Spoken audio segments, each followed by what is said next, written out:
We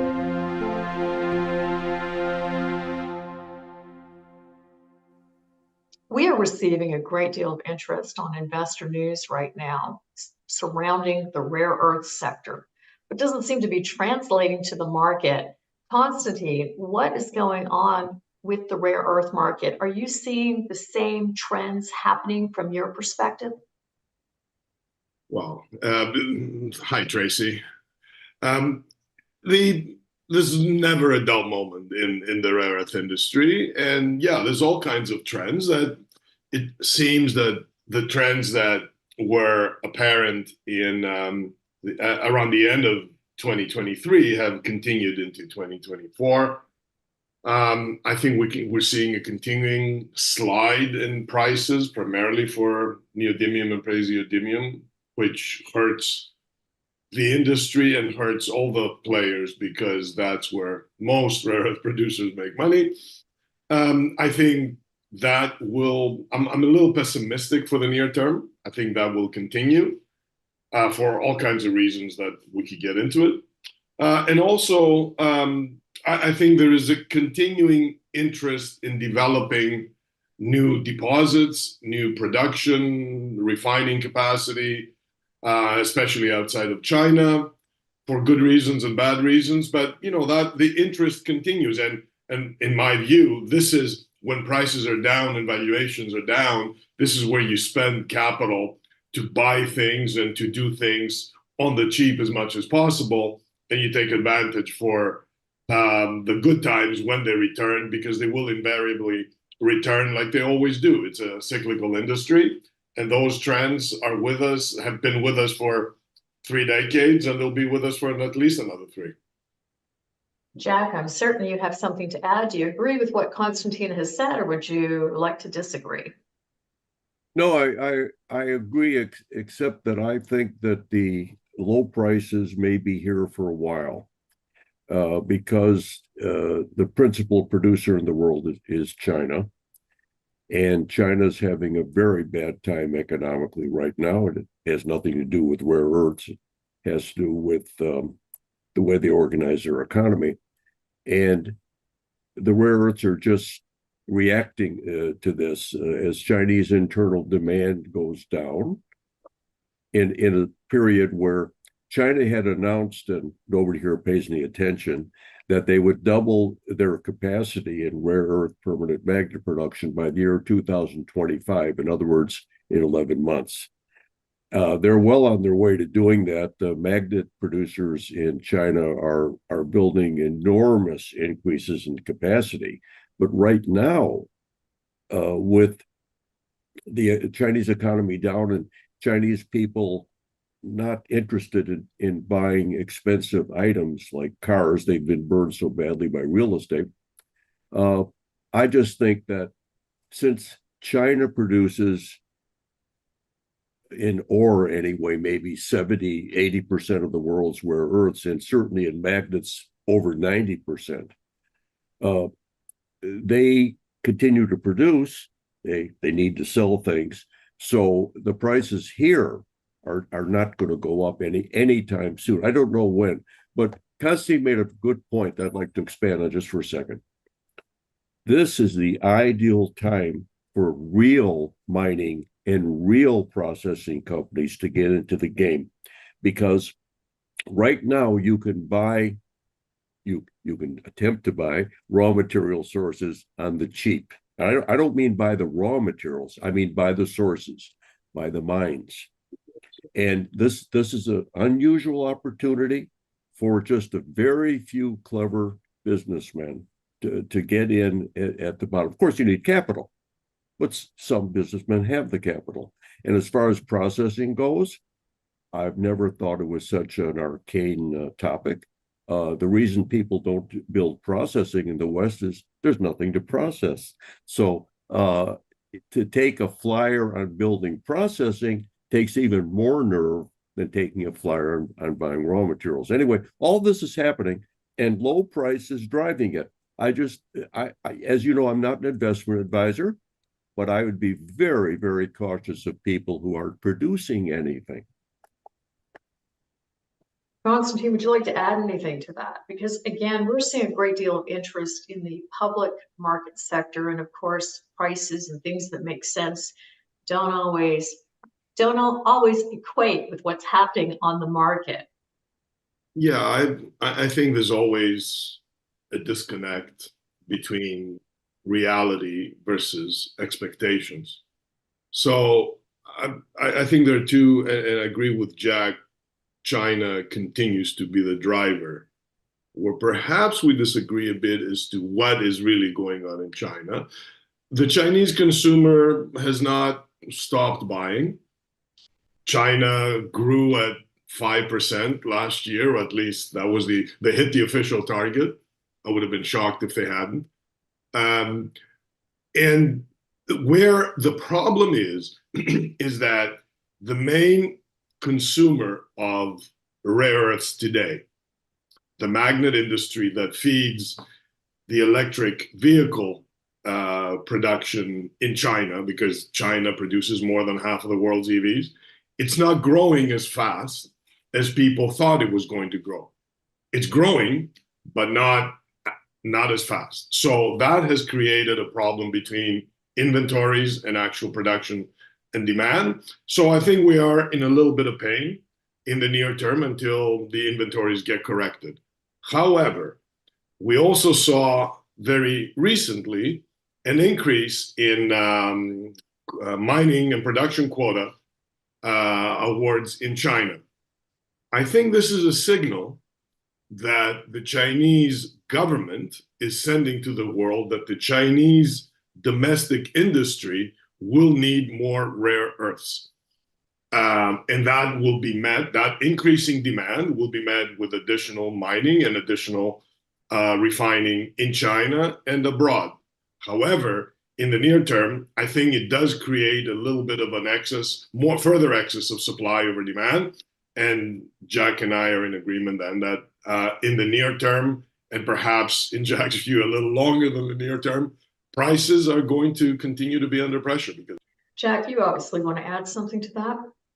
Yeah, for some reason, the journalists and analysts have forgotten that the rules of supply and demand. And just as Constantine said, as long as the supply is in excess, the prices are not going to go up, at least not where I went to school. So the problem really is going to originate in China again. I'll tell you what, the great prophet Elon Musk said just, I believe, last week that the biggest danger to the OEM automotive industry in the West is China, and he means cars. He said if America should lose the 25% tariff, or the Chinese make even better cuts in their costs, and if Europe doesn't erect a tariff, then he believes Chinese electric cars will simply dominate the market in the very near term. And he's really right. And what Constantine was saying about the Chinese economy, I agree. The Chinese car makers seem to be still making a lot of cars. Where are they going to go? Well, when I went to school in the 19th century, I guess, what happens in capitalism is if I have excess production, I export. Well, Keith Bradshaw had a brilliant article in the New York Times this week. I saw it. Talking about BYD, calling it the Tesla, or China's Tesla killer. 10 years ago, you wouldn't want to go anywhere near a BYD. It was so poor. It reminded me of the old Yugo when I first saw it in China. I would never put my kids in it. However, back in the days when I was working and I was doing my frequent China trips, I always made it a point of going into car dealerships in China. And in the last few years, I've been going into electric vehicle dealerships. I have been shocked with the quality to price relationship of Chinese EVs, because the Chinese supply chains have figured out how to keep Mercedes and BMW and Lexus and Honda and so on happy. So they're taking those parts the finishing in the seats and the dashboards. It's extremely high end, and it's at a fraction of the cost that you would see in North America. So BYD and NIO and Geely and Li Auto and all those countless brands of EVs in China, they're making really good cars at a very low cost. The other fascinating point in Keith Bradshaw's article is the fact that BYD, guess what? They just built their own ship to carry 5,000 EVs across the ocean. The Chinese industry has built 12 of those, and they're getting ready to just take over the world with their EVs. And I don't see Detroit or Stuttgart or Seoul, Korea, or Toyota City responding. I mean, we're all, in the West, we're just at the mercy of whatever initiative the Chinese industry is taking. And I think, guess what? This isn't looking particularly good for EVs in the West unless the EVs start learning from the Chinese playbook and start responding with cars that consumers want to drive at the price that consumers want to pay. Because so far, Detroit and its love affair with the truck and the big SUV, when you translate that into luxury, big SUV EVs, well, the numbers just don't work out. Anyways, I'll stop pontificating with that. I have one thing to add.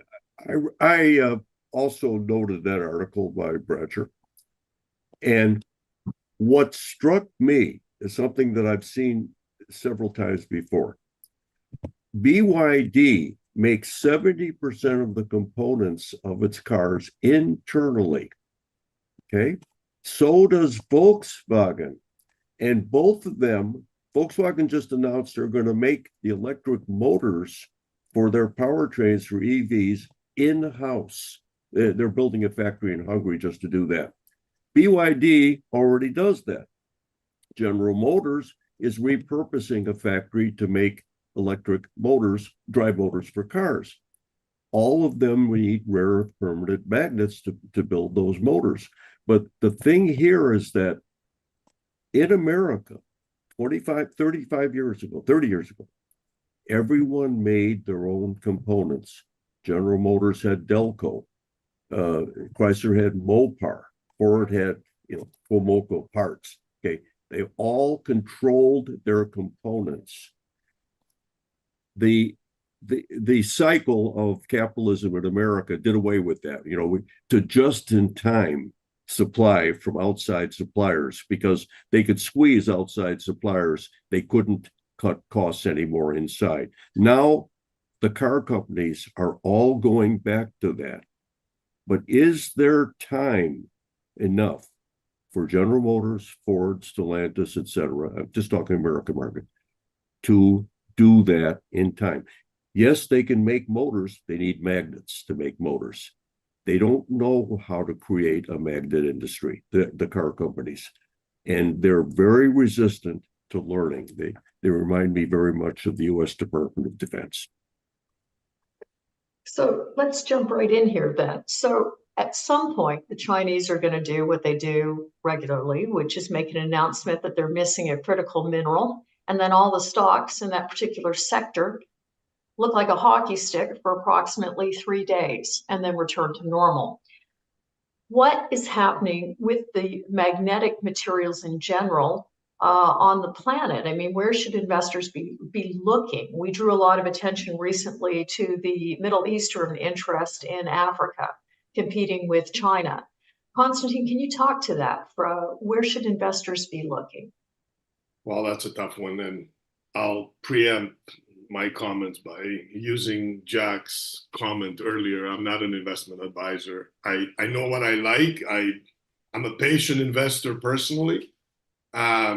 So just as Jack is an advisor to a number of companies, I recently became an advisor to a small Canadian junior with a very interesting deposit in Brazil that I visited. I think Brazil, based on what I saw and what I talked to people about, Brazil could be a game changer because it has some very, very large deposits of ionic clays that do two things. One, they have a preferential heavy rare earth mineralization, still with good light content, neodymium, praseodymium, but more importantly, a very attractive content of heavy magnetic rare earths, dysprosium and terbium, which the world outside of China or the world outside of Southeast Asia, Myanmar, Vietnam, Laos is in deficit. So I think this could turn out to be a very interesting source of heavy as well as light rare earths, Brazil.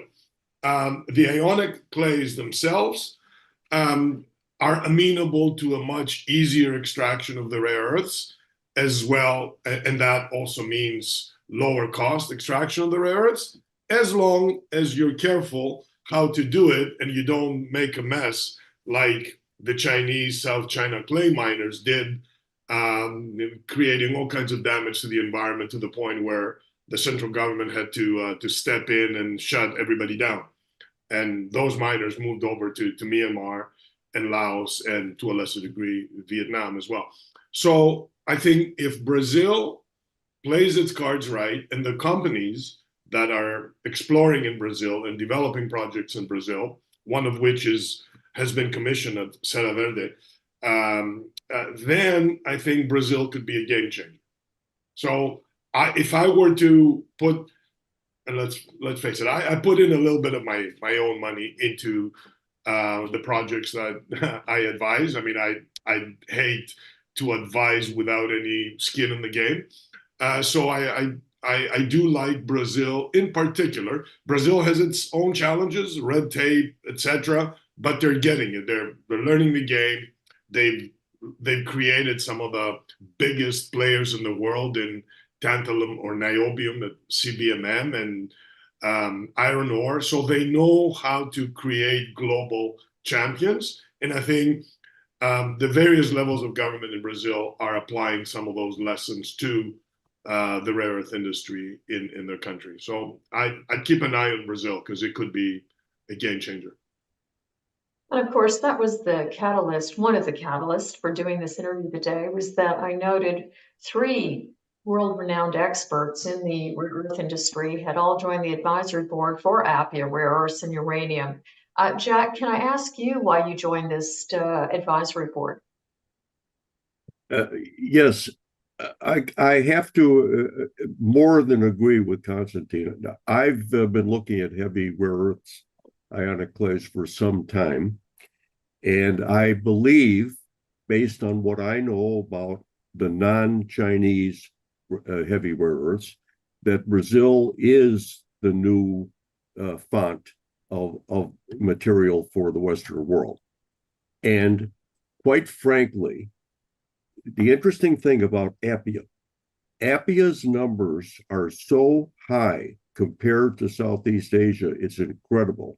Now, my learned friends in Southeast Asia are telling me, oh, no, that's not an ionic clay. It's covalently, it's minerals. It's microcrystalline minerals. I said, so what?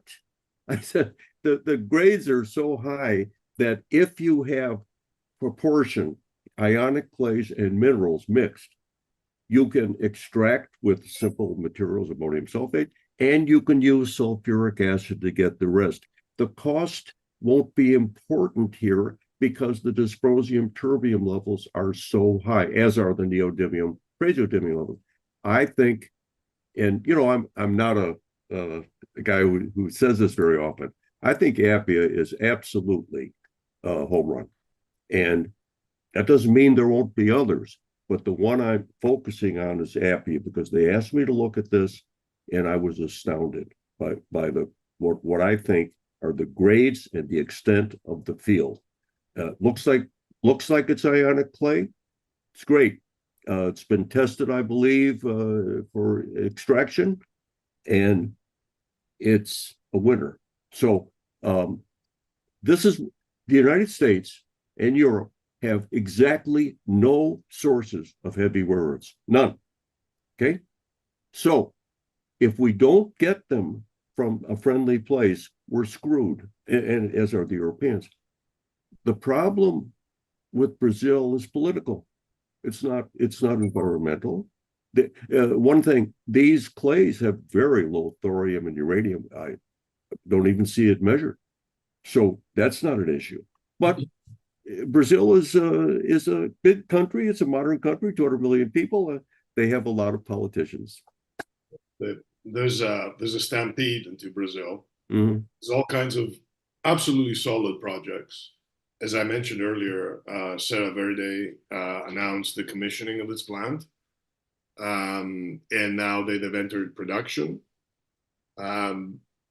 Meteoric from Australia has been developing a very interesting project on the back of a lot of work that JOGMEC, the Japanese government entity, did in Brazil, and it did confirm that those clays are ionic. Apia recently, a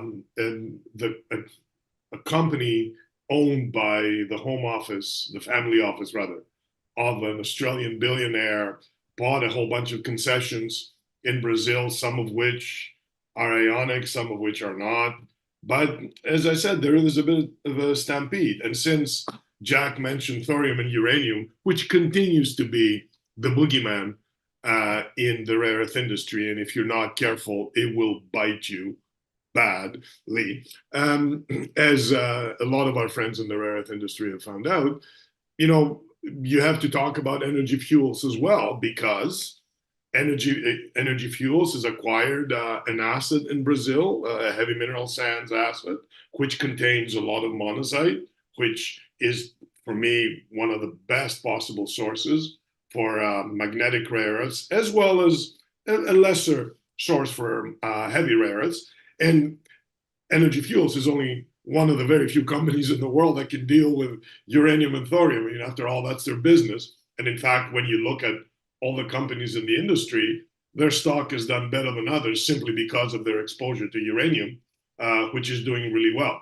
So I'm pretty sure, I'm pretty confident that Mark Chalmers and his team at Energy Fuels will put together a very solid business plan as he's going around the world securing assets. So, but ultimately, Brazil is emerging as a jurisdiction that combines excellent resources in various mineralizations that if the world outside of China or even China plays its cards right, I think Brazil will be a major source of lights, heavies, magnetics, non-magnetics, but it could, as I said, all of this effort in Brazil could be a game changer, no question, in my mind. So let me just ask you a question there. With all of these increasing demand for these magnetic materials, how can the spot prices for the neodymium and dysprosium be reducing, Constantine? Would you like to comment on that? Sure. I mean, we talked about what prices should be before, and pricing is a function of supply and demand. And right now, and if you take inventories into account, we're in an excess of supply position because, as I mentioned earlier, given China's slower growth nonetheless, but slower than was anticipated, and given growth outside of China, which is also slower than anticipated, you find supply chains with a lot of inventory. This happens frequently, and it starts in China. We've just gotten into the Lunar New Year. What does every company in China need just before the Lunar New Year? It needs cash. And if it doesn't have cash and has inventories, it sells down its inventories to get cash so they can give bonuses, cash only bonuses, not transfers to bank accounts and things like that. So, when you close a plant and a company for a couple of weeks for the Lunar New Year, you shake hands with every employee and you hand them an envelope with cash. And I know it sounds odd for this day and age, but all the smallish companies, they all sell down what they can to get cash to get ready for the Lunar New Year. And this always happens. Industry shuts down for a couple weeks, and maybe by the time all the workers go to their villages and come back, it's probably closer to 3 weeks. So during that time, there's zero demand because everything shuts down in China. And to make the pressures even more pronounced, the couple of weeks, 3 weeks before you go into the Lunar New Year holiday, everybody sells down their inventories to get cash. So this is very, very seasonal in China, and it shouldn't surprise anybody. So you couple that with what appears to be a Chinese strategy, or the Ministry of Industry strategy to loosen the controls on mining and the supply side of things, plus the continuing expansion. I mean, everywhere, when you go to Brazil, for example, or when I go into the Middle East, or when you're in Australia, you see a lot of Chinese companies. It reminds me of the 60s and the 70s, where American companies and European companies were all over the world looking for resources. Well, the Chinese companies are doing exactly the same thing now. I mean, you go to Brazil, you will always run into 2 or 3 Chinese companies knocking around, looking for lithium, looking for rare earths, looking for cobalt, copper, whatever. So the Chinese economy has grown to the point where they have created their own global champions. And those guys are all over the place looking for the resources. So there's a competition for resources. And I would have hoped that by now the West would have learned something, because this has been going on for a while. But we almost always seem to be caught by surprise simply because we're not paying enough attention. I don't know what it is, but getting caught by surprise again and again and again suggests that there's something fundamentally and structurally wrong with our collective approach. It's obvious what it is. There's no institutional memory here, none. We push out the old guys to get the cheaper young guys in, and the old guys take with them the knowledge and experience of managing companies. And the young guys just F it up, and they say, well, the old guys left us a mess. We got to straighten this out. It's interesting to me, I have to say, that I've always understood that Americans don't bother to understand China. Now, Constantine, you're a traveler there. You've been there a great, you had a business there, so you were there all the time. And so you understand something about the culture. Nobody here in government or in Brussels or in Ottawa seems to take that into account. It's China is not just a competitor, they're the enemy. Okay. And my experience of the Chinese is that they're sort of confused. They say, why are we an enemy when we learned capitalism from you and we're competing? Okay. And we go, oh no, you're evil, bad, So they don't seem to understand that they're supposed to be subservient. And the whole thing here, I'm just amazed by the lack of history knowledge here. All of our companies did the same thing. The first time I went to Africa was to a Renault plant in the middle of, believe me, of nowhere. Okay. And in the French, former French Empire. But Renault was global in the 30s, as was Ford. Well, our companies pulled back. The Europeans pulled back, I think, for economic reasons. And the Japanese, Koreans, Chinese, they're just saying, hey, that's a good model. We'll follow it. So we have to wake up soon. Well, I mean, there are signs that we are learning. We in the West, we are learning from past mistakes, but those signs are not very strong and very frequent. And I think the link between industry and government has broken or has become adversarial in the West, where in China, it's much more collaborative.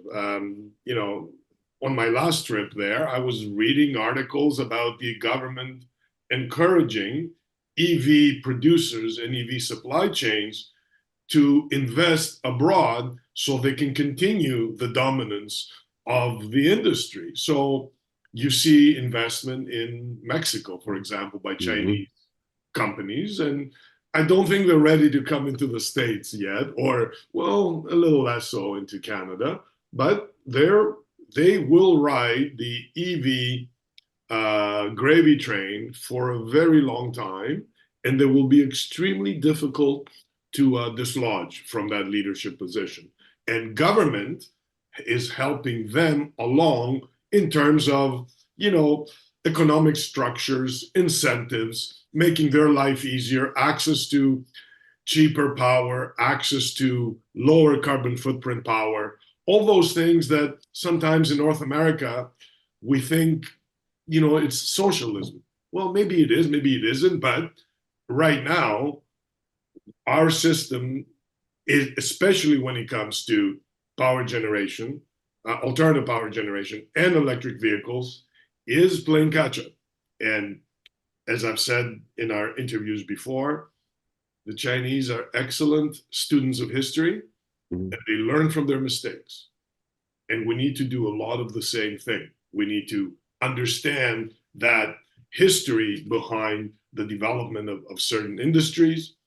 And I think definitely we need to learn from our mistakes, because there's an old ancient Greek saying that committing the same mistake twice is not a sign of a wise person.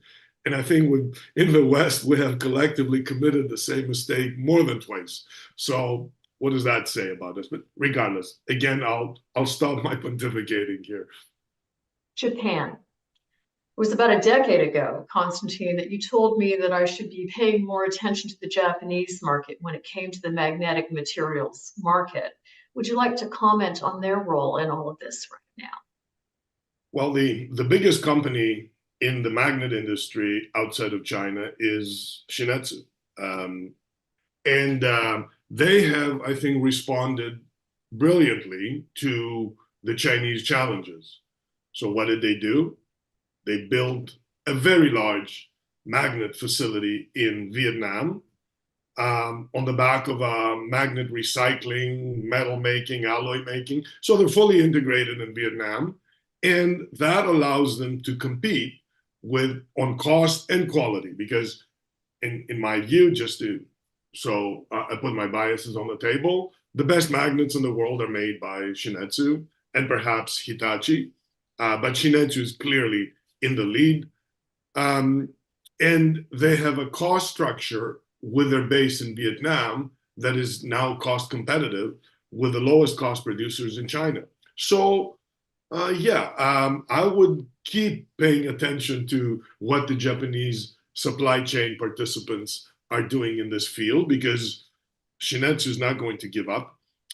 In fact, I think they're ideally positioned to take advantage of whatever growth comes in the West, and they will continue to have a big piece of that pie. The rest of the Japanese companies, unfortunately, I don't think they have adjusted as effectively as Shin-Etsu, so they're going by the wayside. Hitachi, on the other hand, they continue to innovate, they continue to do things, and we'll see how that plays out. JVC, TDK, sorry, not JVC, TDK, I meant. I always get confused with initials and acronyms. TDK is a player, and they need to respond, or they'll continue to stay a small player. And also, you should continue to pay attention on innovation that comes out of Japan, like Hitachi. I keep calling it Hitachi, it's Proteria. They've developed a new electronic steel for electric motors that is amorphous, and it imparts an additional 5% efficiency to the design of a motor. So the Japanese will continue to push the R&D envelope. and some of the bigger and better companies will continue to get more and more competitive in the industry. Jack, would you like to add anything further? Yeah, the biggest car company in the world on any given day is Toyota. They compete with Volkswagen for the title largest producer of cars on the planet. And the chairman of Toyota said a couple of weeks ago that his company is going to focus on a future market that's 1/3 EVs, 1/3 hybrids, and 1/3 gasoline and kerosene diesel cars. And I thought that was absolutely brilliant because he was just saying out loud what everybody in Detroit whispers. They know that hybrids are the way to go, the ideal maximization of efficiency of both fuels, electricity and hydrocarbons. And the Toyota people just said, the hell with it. We're just going to tell you why. People are asking, why is Toyota slow at electric cars? Said, no, we're developing our 3-part model of our offering. Okay, so to show you just how trend-setting that was, within a week, General Motors, whose president had said no more anything but electric vehicles by 2030, suddenly announced, next year we're going to have a Chevrolet hybrid added to the line, and we will continue to make hybrids, etc. Okay, what I'm saying is this is a trend, and people don't need to worry about what about rare earths. Rare earth permanent magnet motors will still be used in hybrids because you don't need a little tiny motor. You need a large motor to move the car, because even if you only have 50 or 60 miles electric, the electric motor has to move the 1 or 2 tons of car. So we're still going to be needing rare earth permanent magnet motors, the most efficient, lightest weight motors. But in the end, who's going to make? Do you know how long hybrids have been made by Ford and General Motors? For at least the last 20 years. But guess who introduced the hybrid into the world car culture? That's right, Toyota. If you remember the Prius, 1997 it was introduced. That's 27 years ago. They've sold millions of them. They're still selling them. I'm okay now, Jack, because in 1996, as they were rolling off the production lines, I was in Japan photographing for our annual report, because back then we had books with a lot of photographs in them as our annual reports.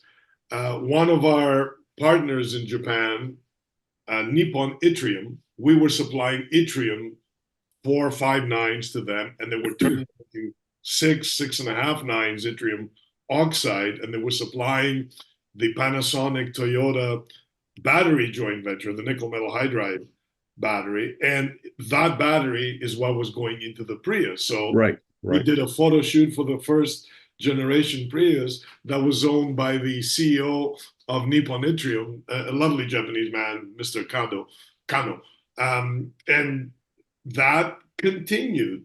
And Toyota today probably has the best hybrid system out there, to show my partiality again. But there is a reason, back in my recent past, when I was still working, one of my last decisions as CEO at NEO was to build a new rare earth catalytic materials plant, the largest of its kind in China, because in our own internal evaluation, the catalytic converters in internal combustion engines and hybrids still have another 10 to 15 years run rate.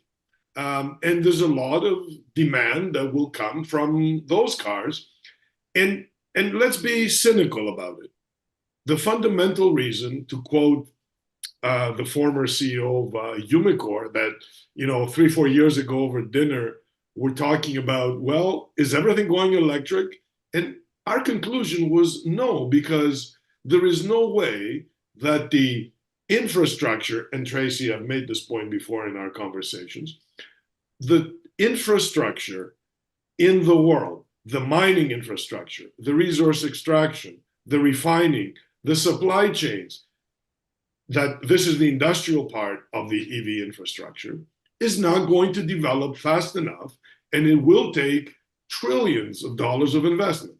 On top of that, you have to take the power generation infrastructure, the power transmission infrastructure, and the charging infrastructure, which doesn't really exist. I mean, let's face it, if we all drove electric cars, we wouldn't be able to charge them because the power isn't generated and the power isn't transmitted, and we don't have any chargers to plug into unless we want to do like Chicago a month ago and wait for a couple of hours for our turn on the high-speed chargers. So it will take longer and it will cost more money for the infrastructure, both the power infrastructure and the resource and manufacturing infrastructure, to catch up with all the projections that the governments are imposing on the industry, that by such and such a year, you will not buy an internal combustion engine and so on. And we both, again, quoting my friend Mark Greenberg, the former CEO of Umicore,